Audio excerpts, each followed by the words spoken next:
নমস্কার বন্ধুরা, welcome back to live আড্ডা ফুটবল। তো বন্ধুরা, আরও একটা নতুন ভিডিওতে তোমাদের সকলকে স্বাগত জানাই। তো বন্ধুরা, ভিডিওটা শুরু করার আগে তোমাদের কাছে একটাই অনুরোধ, সেটা হচ্ছে যে আমাদের এই চ্যানেলে যারা প্রথমবার তারা কিন্তু অবশ্যই আমাদের এই চ্যানেলটাকে সাবস্ক্রাইব করে পাশে থাকা বেল আইকনটি অল করে রাখবে, যাতে সবার প্রথমে এরম খেলার আপডেট তোমাদের কাছে পৌঁছে যায়।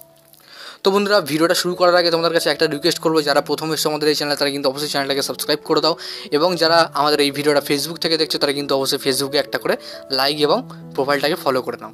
তো বন্ধুরা, আজকে আমরা বিশেষ কিছু আপডেট তোমার সঙ্গে শেয়ার করব, তো তোমরা ভিডিওটা একটু স্কিপ না করে পুরো দেখতে থাকো। তো দেখো, এই মুহূর্তে সবথেকে বড় যে খবরটা বেরিয়ে যাচ্ছে এবং তোমরা সবাই জানো যে রবসান রবিনোর দিকে কিন্তু বেশি টার্গেট করছে মোহনবাগান, এবং কিন্তু এমবিএফটি থেকে এটাও কনফার্ম করা হয়েছে যে মোহনবাগান তারা কিন্তু আসন্ন মৌসুমের জন্য এই রবসান রবিনোকে তাদের দলে সই করাবে।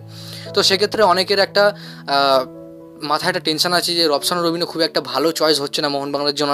অনেকেরই খুঁতটা হয়তো থাকতে পারে, কিন্তু দেখো, অনেকে বলছে বসুন্ধরা কিংসে খেলেছে এই প্লেয়ার, ব্রাজিলের লিগে খেলছে বলে খুব একটা বড় কাজ করে ফেলেছে, এমন কিন্তু না। এবং মোহনবাগান ছাড়া অন্যান্য যেমন ক্লাব ইস্টবেঙ্গলের সমর্থকরা তারাও বলছে যে প্লেয়ারটা খুব একটা ভালো না।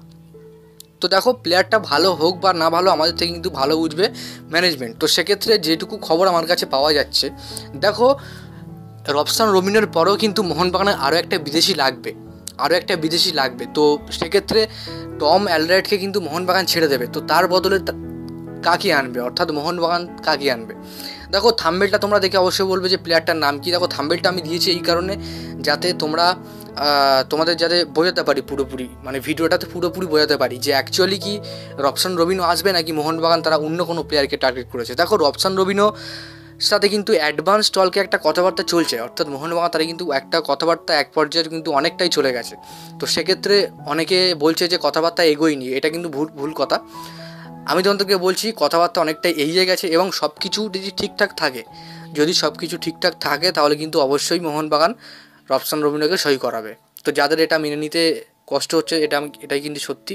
মোহনবাগান প্রায় অনেকটা কথাবার্তা চালিয়েছে, এবং সব কিছু ঠিকঠাক থাকলে কিন্তু মোহনবাগান রবসান রবিনোকে তাদের দলে সই করাবে। এবং এরপরে আরেকটা কথা থেকেই যাচ্ছে যে তাহলে টম অ্যালডারওয়েটের পরিবর্তে মোহনবাগান কাকে সই করাবে। দেখো, এই মুহূর্তে আমার কাছে যে খবরটা বেরিয়ে আসছে একদম জেনুইন কথা, যেটা তোমাদেরকে শোনাচ্ছি আমি। দেখো, মোহনবাগান তারা কিন্তু স্কটিশ লিগ থেকে, অর্থাৎ স্কটল্যান্ড থেকে একটা প্লেয়ারকে টার্গেট করছে, এবং প্লেয়ারটার মার্কেট ভ্যালু কিন্তু প্রায় 3 কোটি টাকা হবে সামথিং, এমন প্লেয়ারকে তারা টার্গেট করছে। প্লেয়ারটার বয়সও কিন্তু খুবই কম, জেসন কামিংসের মতন বয়স, 27-28 বছরের প্লেয়ার, সাইড ব্যাক পজিশানে খেলে, এবং পাশাপাশি তিনি কিন্তু রাইট ব্যাক পজিশনেও খেলেন।